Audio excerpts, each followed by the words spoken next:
Okay. I think we can probably get started. Ginger or Gina, if you see anybody coming in the next minute or two, feel free to let them in Okay. as they come in. But for those of you who are already on, thanks for joining us today. This is actually part of a mental wellness initiative for the entire Pennsylvania agriculture industry, funded by the Pennsylvania Department of Agriculture and the USDA Farmer Rancher Network Assistance Program, the Pennsylvania Beef Producers Working Group, the Center for Beef Excellence, the Center for Poultry and Livestock Excellence, and Center for Dairy Excellence have worked together this year to complete a 2022 Animal Agriculture Mental Wellness Survey. The survey itself was developed to generate a baseline snapshot on the state of mental wellness within the Pennsylvania farm community and the needs of the community relative to mental health. So our speakers for today are Ginger Fenton from Penn State Extension and Gina Paghetti, a retired professor from the University of Tennessee. And both of them served on the research team for this survey. They talked through some of the findings at the industry breakfast at Ag Progress Days, and they have some really interesting insight on the findings that they're also going to share today and what they mean for the Pennsylvania agriculture community. So if you can mute yourself, we will hold questions until the end of the webinar, but feel free to put them in the chat as you think of them. I'll be keeping an eye on it. And then we'll go through them at the end if you have any questions for Ginger or Gina. So with that, we can go ahead and get started. Ginger, I think your slides are already shared. Great. Thank you. I'd like to welcome everybody and thank you for joining us this morning. And also thank you to the staff at the Center for Dairy Excellence, to Emily and to Jane, who arranged for this presentation. We will be presenting the findings from a recent survey on mental wellness of the animal agriculture industry in Pennsylvania. That was already said, but just to clarify.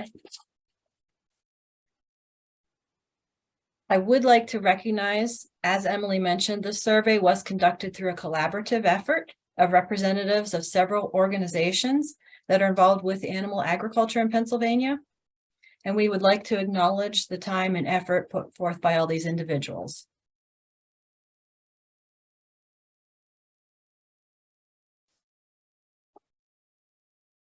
This project was part of a grant that was awarded to the Pennsylvania Department of Agriculture from FARSAN, the Farm and Rancher Stress Assistance Network.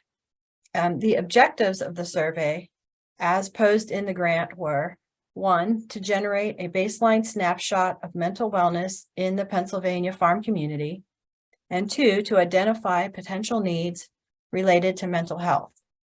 And I would just like to note that this survey is only one part of that grant. It was multi-pronged.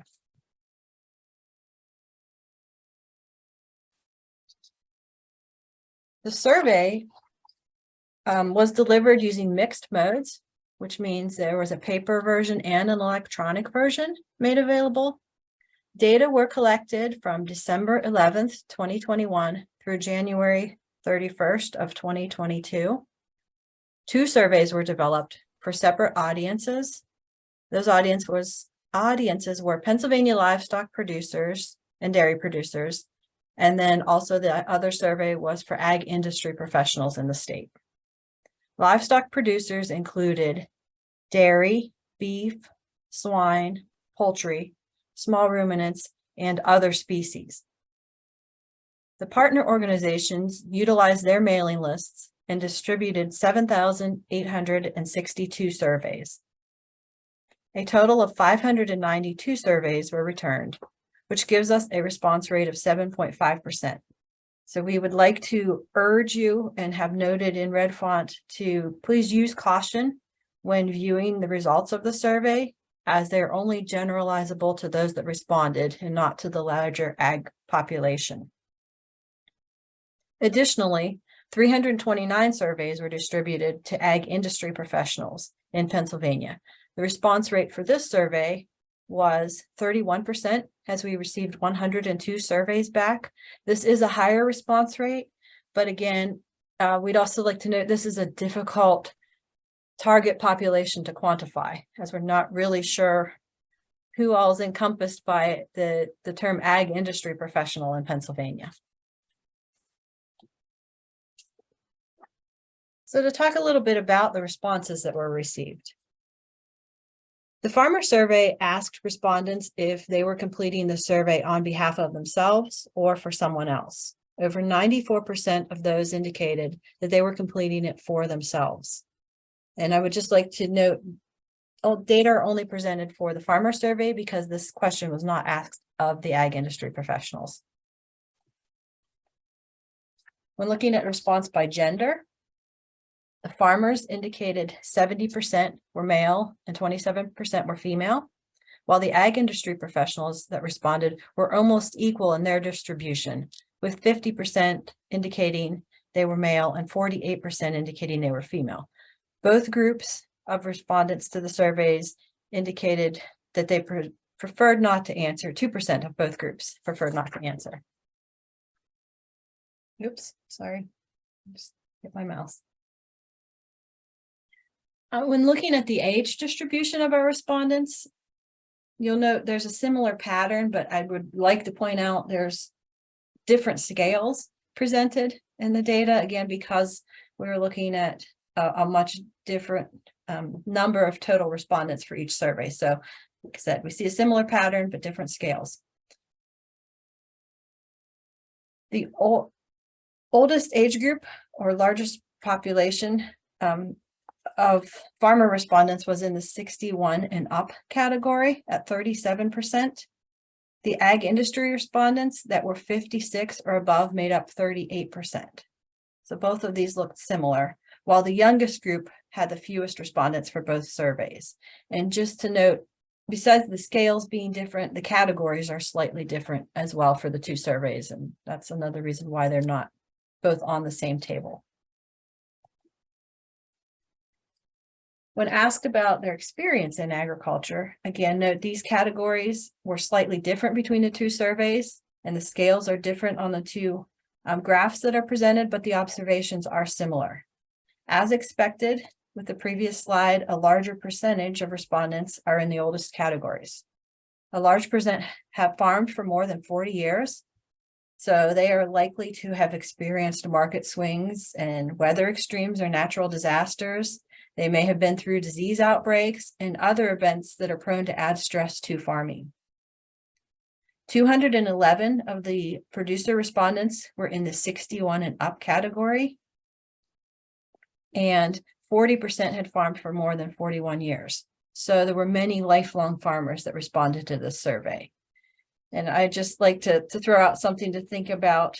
It wasn't asked. It would be interesting to know if their full-time occupation was farming or if this was part-time. And the other thing I thought of in writing is, do farmers ever really retire?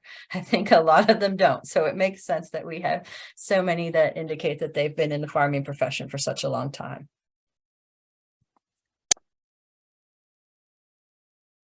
The business structure that was indicated by the majority was a sole proprietorship with 62%, followed by partnership at 16%, an LLC or corporation at 15%, and some others indicated that they preferred not to disclose this information. 20%, or the number was 110 of the respondents, indicated that their business was structured around two partners. 44% reported that non-partner family members were involved with the farm. When asked if the business structure included non-family business partners, 53% said yes. And of those, 159 reported two or fewer partners, which was the largest amount that reported. They reported two or fewer. 117 said they had 3 to 5 partners, and 30 said there were 6 or more involved with the business.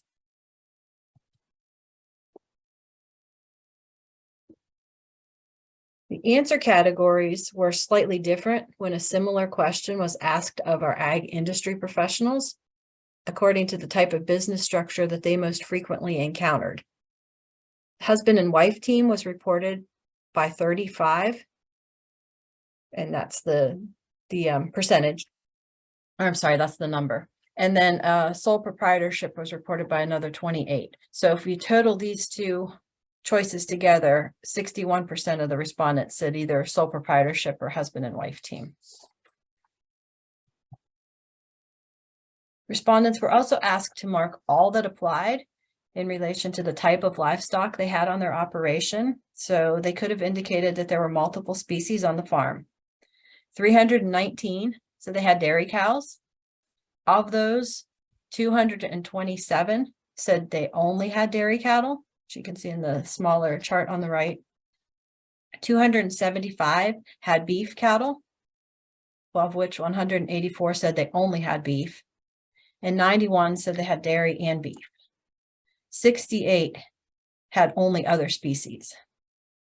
71% of the respondents had 200 or fewer head on the farm, and this included all species, which we can see in our smaller graph on the lower right.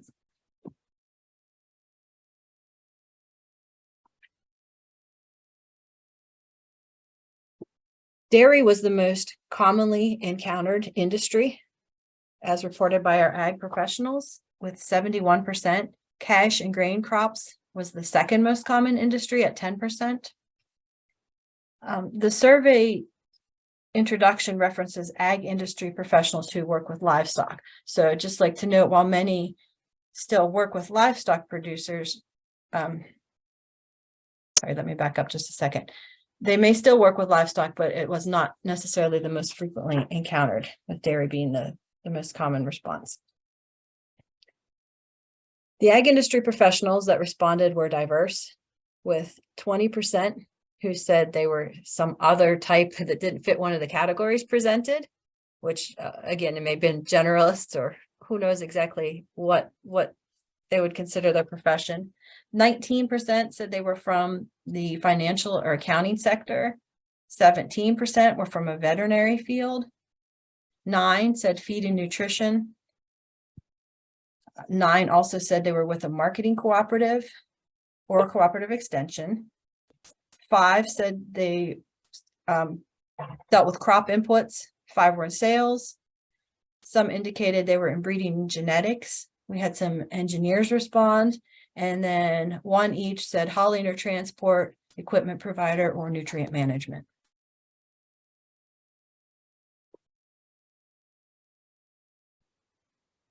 When asked where they were located in Pennsylvania, I think this also is interesting and would be interesting to lay out on a map and examine a little more. We did not receive a response from 3 of our industry professionals out of 102, and 22 of the farmers did not disclose where they were located. But as you can see on this chart, the highest number of producers was from northeastern Pennsylvania at 30%, then followed by central Pennsylvania. But our highest number of ag industry professionals were located in central Pennsylvania.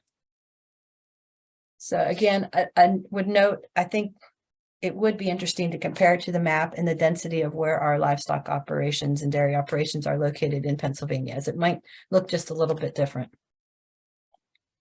So switching gears to talk a little bit about the importance of mental health and go beyond the demographics of our respondents.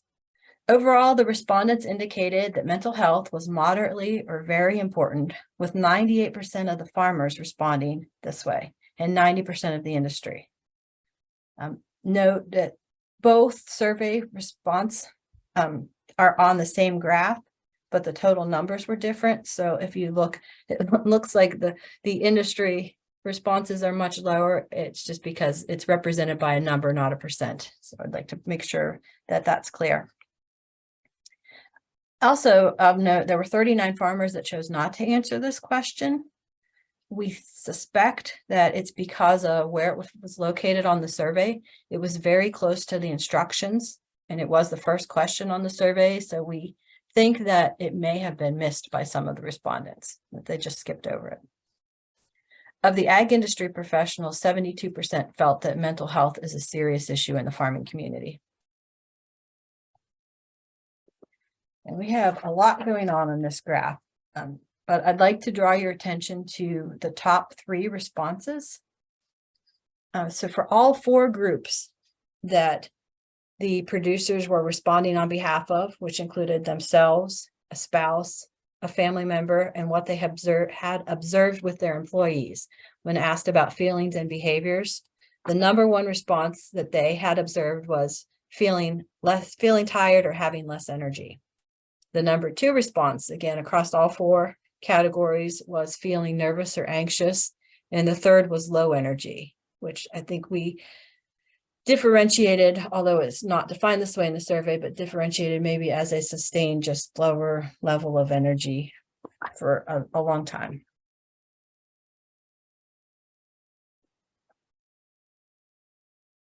When the survey respondents were asked about the factors that had the greatest impact on mental health, here's how they responded. For producers, the top 3 were financial, weather, and long hours and conditions. When ag industry folks were asked what they felt had the greatest impact on their producers, they also responded financial, but then we saw a shift in the second and third answers being labor shortages and farm family dynamics. So again, I would just note to consider the demographic data that were previously presented and how the types of farms reported by agribusiness differed a little bit from the demographics of our producers, and also consider the size and type of farms that were reported by our producers as compared to what our industry professionals may encounter. Another graph with quite a bit on it. I'll point out a couple of things. This slide depicts how the producers answered, not the ag industry folks. So note that financial issues were expressed as having the greatest extent of impact by the most respondents, along with many others indicating that financial issues had a moderate extent. Farm business issues were indicated by a moderate or noticeable portion as well. And then in purple, I've highlighted a few others. Some factors did not have an impact according to many of the respondents, and these included fear of losing the farm, lack of workers, social isolation, stigma about mental health, and relationship issues. And I'll just point out that they all of those answers had more than 200 respondents that indicated that this factor affected them to no extent.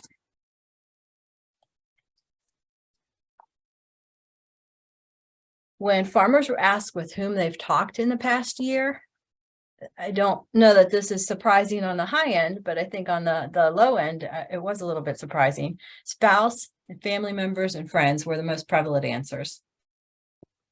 But agribusiness and veterinarians were put in yellow because I'd like to highlight the large portion of respondents that said those are who they're talking to.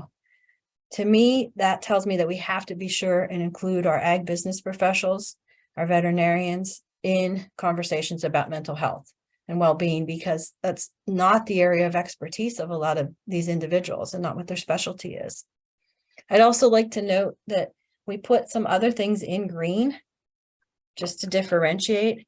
Primary doctor was indicated by 71 out of our 580 respondents. But then much lower numbers were reported when looking at counselors, community health, and telehealth. I mean, these are extremely low, with people indicating whom they had talked in the past year. And then the other thing that I put in red, because this stood out to me as well when we analyzed the data, 43 respondents said that this was not applicable. So I'm not exactly sure. I think that maybe they just felt they didn't need to talk to anybody, and it's why it's not applicable.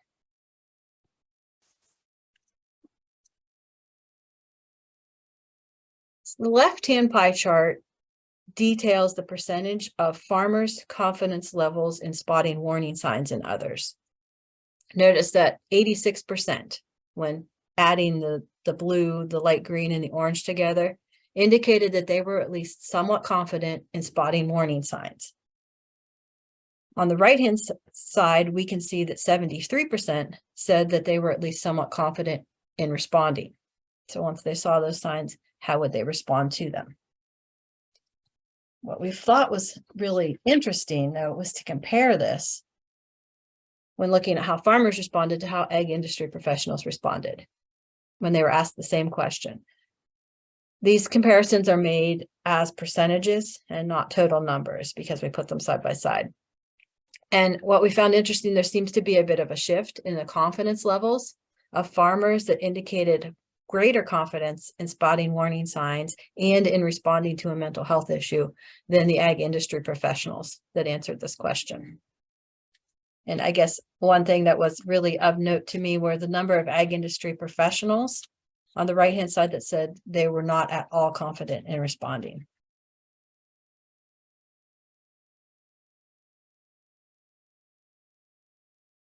The final question I'll talk about was our survey respondents indicated obstacles to seeking help, and they were asked to mark all that applied when they answered this question. Our ag industry professionals also were asked to respond on behalf of themselves and their clients, what they perceived. Embarrassment was the most frequent obstacle reported for all groups. Cost was a very close second, but embarrassment was reported by more. For many farmers, which 16% is what I'm considering many, they indicated there were no obstacles. I also thought this was notable. So with that, I am going to turn the presentation over to Dr. Paghetti, who will share more insights, and I'm going to stop sharing. Unmute myself. So while I'm sharing my screen, I will share screen.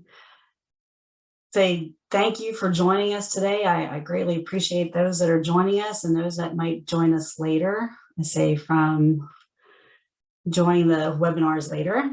And my role on this survey, so I was a professor at University of Tennessee for 20 years with a high focus on dairy management and dairy health. And say right back home to Pennsylvania last year after I retired and really wanted to help out. And they asked if I could dig into the data a bit more. And so what we wanted to do and what can we learn from this? And so when a farmer answered yes to one of these symptoms, were they anxious? Were they having a hard time sleeping? They were worrying. What else did they say yes to? Because this can really help us key in on some of what these key issues might be. What were the issues they were experiencing? What were some of the obstacles that they said were their problem? And what were some of those at-risk groups? So those that said yes more frequently to some of these answers. And so that was kind of my role on this project. So this first slide has a lot of numbers, a lot of information, and it's really focusing in on those that were the greatest contributors to the stress symptoms. So these stress symptoms are listed on the left that Ginger had covered earlier. And we looked at those that, what else did they say yes to? So for example, this change in weight and appetite stress symptom. They reported that yes, they also had fear of losing the farm 3.04 times more. So threefold more or 300% increase in saying that. So what these numbers represent is what we call a relative risk. The probability that they said yes, they're experiencing fear of losing the farm when they were also experiencing this change of weight. And for pretty much across the board, if they were experiencing a stress symptom, it was fear of the losing of the farm that was also associated with that. So we really can kind of key in on this was one of those key factors that was in place. And for those that aren't used to these little asterisks, what they are is a symbol of significance or statistical significance. And when you have one asterisk in this case, it means P is less than 0.05, or the probability that 5 times out of 100, if we repeated this survey, we'd be wrong. But 95 times out of 100, we'd be right. So it's how confident do we feel in this response? And the more stars, the more asterisks, the more confident that we feel in this response.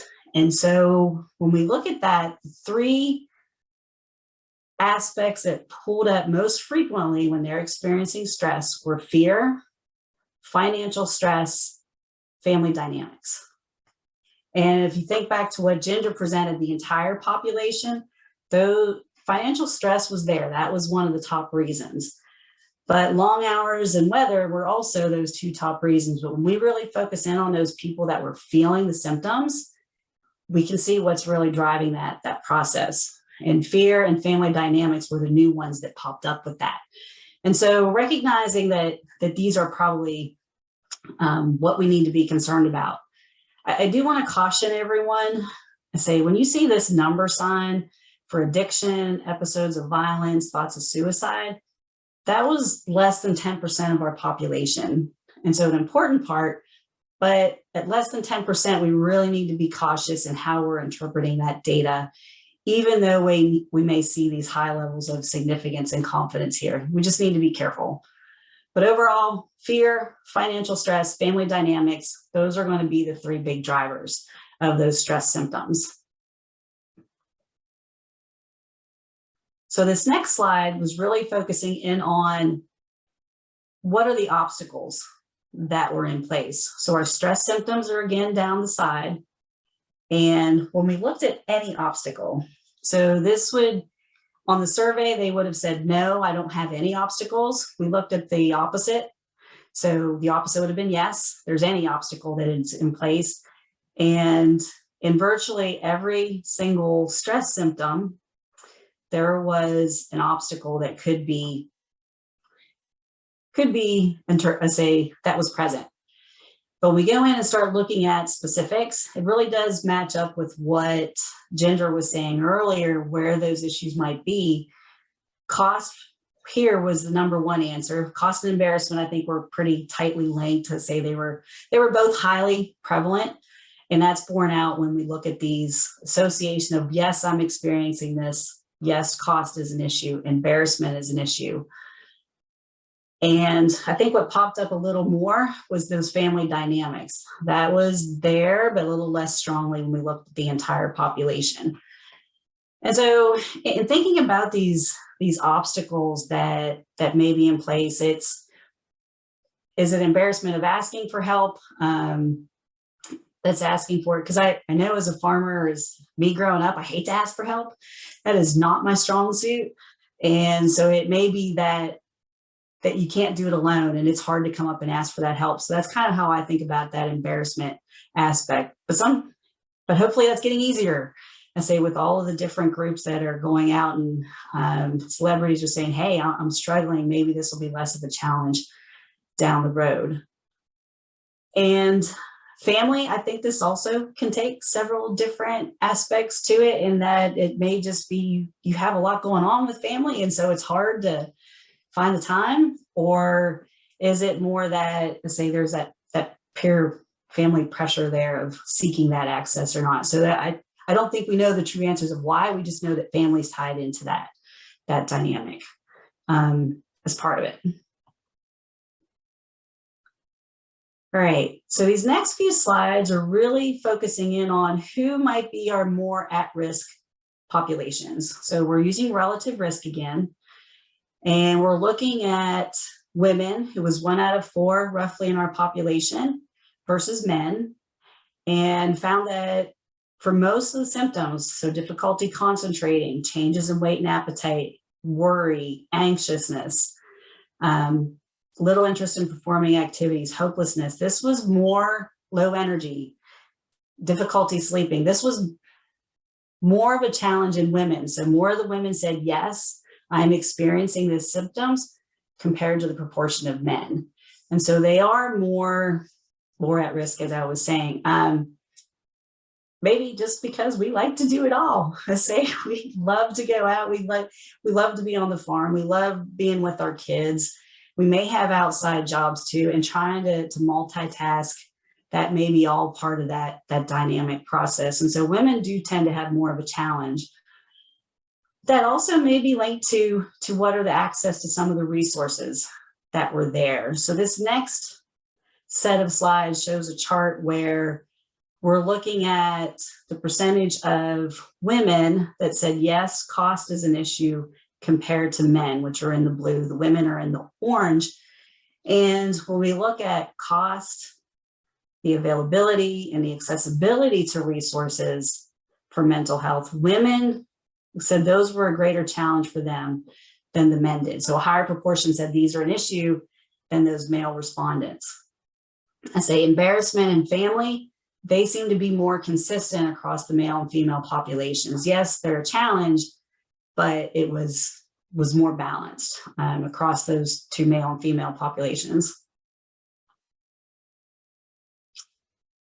So this next graphic, let's say, has what those symptoms or those signs where they're more at risk for. So we're looking at age generation. So on the left, you have the different age groups, 18 through 30 through the youngest, the oldest are on the bottom at 61 and older. And presenting the data for those that were more significant. So being tired, more anxious, difficulty concentrating, outbursts, changes in weight and appetite were more common in the younger groups. So if you look at the bars, I say 50 seems to be that dividing line. And I say that's where you tend to see the younger generations more tired, more anxious. And say, looking at that 50 break point again, difficulty concentrating, outbursts, changes in weight. So it can be just as we grow older, more mature, I say you may have more wisdom, more experience, and so you're more tolerant. I say you can adapt a little better, or it could just be the younger generations. You have more of those challenges that are out there. You have younger children. I say they may or may not be able to help on the farm as of yet. You have different things going on that are family. You may have outside jobs. You may have fewer resources. All of those may be factoring into those younger age groups. And so making them more at risk for feeling these signs and symptoms that are in place. So, but it also may be tied into access to these resources. And so when we look at the obstacles, and that's this next slide, we had those 5 key ones: accessibility, family, embarrassment, availability, and cost. Access and family seem to be the big drivers for these younger groups compared to the older groups. And I say in access is probably a 60 was the break point. Family was the break point here for this younger generation. And I do think you just have a lot of family dynamics going on, and it can be tied to your younger generation, so your children, or it may be tied to older generation. And it's tough to kind of know where those family dynamics might be factoring in. But those were the 2 big ones for obstacles that may be in place. Embarrassment was up there, say, for the younger generation as well. Whereas availability and the cost, that was pretty consistent across the board. So the third group that showed significance when we looked at it was size of the farm. And so we looked at, let's say, on these pie charts, let's say the size of the farm increased as you go clockwise around the pie chart. So the smallest farms are in the light blue, and the largest farms are in this gold color as we work our way across.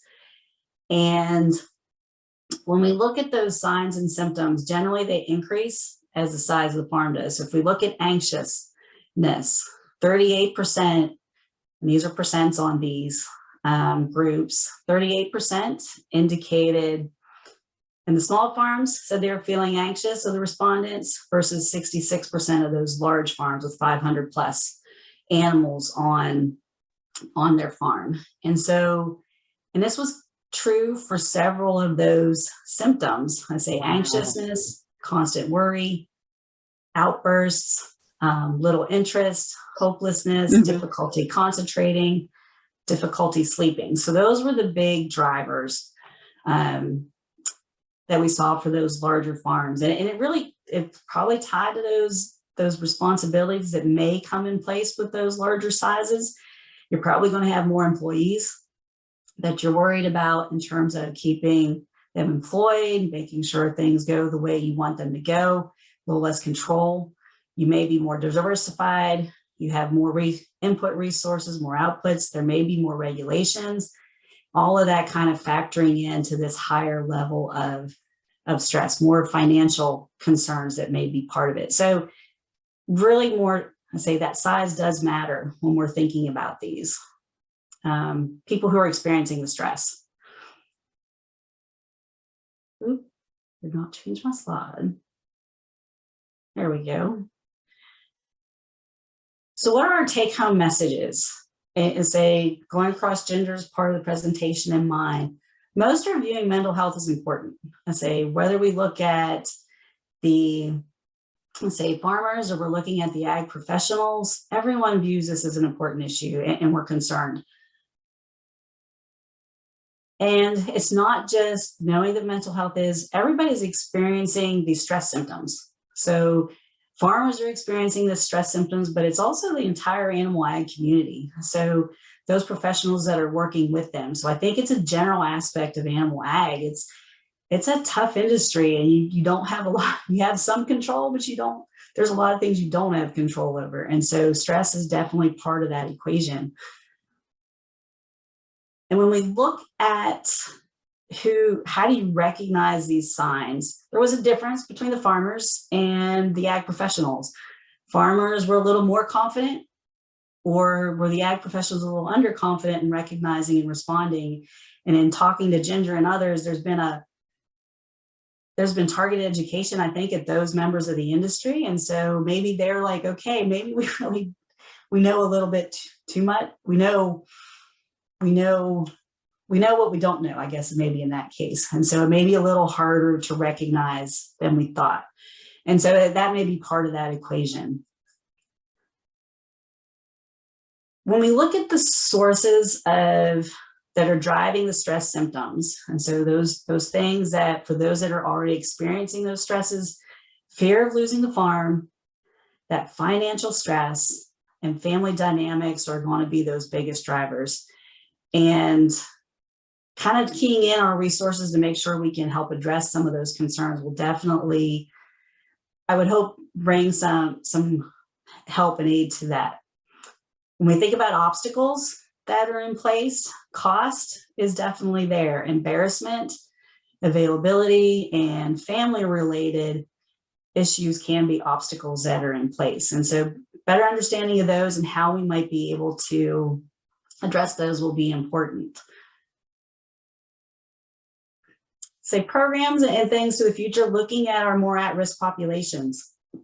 Say women, and say in agriculture, our younger generations, which may have, let's say, that are there, and large farms are the ones that are experiencing these stress levels a little more frequently. And so having resources that are able to go in and target them as well will be important. At least we can kind of focus our energies of where we go in the future. And I will say, I also we looked at region. That didn't really have a big impact. We looked at the type of farms. That really didn't seem to be a big driver. So it was these demographics that seemed to be the primary concerns that were in place. So when we take it all together, we really hope that the findings of this research, that groups are going to be able to develop and target more of their resources and programs that benefit all of the Pennsylvania animal ag community, and hopefully be a help for those that are outside Pennsylvania that experience similar challenges. So with that, we'd like to thank once again USDA NIFA, I say the Farm and Ranch Stress Assistance Network, the Pennsylvania Department of Ag for funding this research along with the rest of the program that was part of it. And we'd also like to thank those farmers and ag professionals who took the time to respond to the survey. Say without them, we really couldn't have done any of this, and we really do greatly appreciate their time and attention. And with that, thank you, say Gina. thank you. Yeah, thank you, Gina and Ginger. That was a really great overview. I didn't see any questions in the chat, but I will give the few people that are on one last opportunity. If you have any questions about these findings, please put them in the chat. I think one important one that we could just ask to wrap up, that I know we've talked about, the three of us before, are what are the next steps to understanding this data and what they indicate about farm stress in Pennsylvania, and maybe, some thoughts on the next steps for the dairy industry or the agriculture industry as a whole. now that we have this information. Ginger, you want to go Yeah. first? Yeah, I will start with, I think what is I don't want to say soapbox, but what is really important to me and what I try and bring out in conversations over and over. We can't forget our industry professionals. I think in seeing that they are the ones on farms day in and day out, and they may go to, I don't know, 8 or 10 farms and every day. And so we've got to make sure that we're looking out for them and that they know what resources are available and how they can pass those on. They don't have to be the experts, but just have an awareness, and hopefully we can help build their confidence. There's many resources out there. I mean, I can address some of the ones through Extension, and I know through the Department of Ag and through other organizations, there are resources out there, and also for our farming community too. But there's several programs. If you want a more in-depth one, there's mental health first aid, which is a day-long course. I think it's very valuable. It's worth it to put a day aside to go do that training. There's QPR, which stands for Question, Persuade, Refer, and that is a shorter training. There are options available that specifically target our ag audiences. You can do these in person, you can do them online, and seek them out through several sources. We have some shorter programs through Extension. One, again, I mentioned industry professionals. The workshop that we do online, we will be glad to do it in person too if there are groups that are interested, but it's called Communicating with Farmers Under Stress. And that was part of one of the other earlier stages of this grant. We were able to offer those workshops throughout Pennsylvania, but Extension's here and we're glad to continue to offer those. They're short, they're about 2 hours or 2.5 hours. And it concludes with providing resources to our industry professionals, but we also go through how to have conversations, recognizing symptoms of stress, and just understanding what causes stress. So there are many resources out there. I think that's one of the next steps. I think we're on a great path right now with so many groups and so many individuals that are interested in this topic and with the attention that it's receiving, and hopefully it's making those conversations more commonplace and more acceptable, and that they're just happening more. So hopefully that answers your question. Yeah, I highly echo what Ginger just said. After I went through this, I started looking through what resources are available online. And I know the Center of Dairy Excellence has a really good resource page that helps you link into where to get access to help and what those are and recognizing it. I think in terms of future, being able to, since cost and accessibility seem to be a couple of those bigger issues, are there ways we can help facilitate programs that might have that? Just thinking past this, are there, and I don't know what the insurance resources and things for, because farmers are independents. They don't have that group dynamic to be able to go in and leverage as much. Is that something that we need to look towards in the future to provide that cost and accessibility in programs that are out there? So one thought in terms of that. And then a lot of this, what we have is available on the internet. And so I know there's a lot of, probably 2 things in Pennsylvania. Internet access is not always easy. I say, even where I'm at in the back of the holla, if I was able to get cable, but a lot of places can't. And so if you don't have internet access, how do you find out about these resources? And maybe that's something we need to think about. How do we get that word out as part of the process? And I know we have a lot of groups in Pennsylvania that don't use the internet, and say our Amish and Mennonite based communities, and say they use that a little less. And so how do we address that aspect? So I think there's a lot of great resources out there. I think that we're making great progress and strides, but I think those might be 2 areas we need to think about as part of that process. And I guess my last statement is it's okay to ask for help. I think that's what farmers, we're so independent natured in general that it's hard to ask for help. And it's kind of what this is. You're asking for help. And I think just doesn't mean you're any less. It doesn't mean you're below anybody or anything else. Everybody needs help. And so I think that would kind of be my final message. Don't be afraid to ask for help because we've all been there. Yeah, that's a great reminder to wrap up. And I think that helps frame just the future and some next steps of how we can take this information and move forward. So thanks again to both of you. Like they mentioned, there are plenty of resources available. I did paste a link in the chat where the full survey results that they discussed are listed if you want to look through them. And this recording will be added to that page early next week. So I'm glad we have this now that we can share it with more people. So yeah, thank you again to both of you. And I think that's it. Have a great day, everybody. Thanks for those that are on.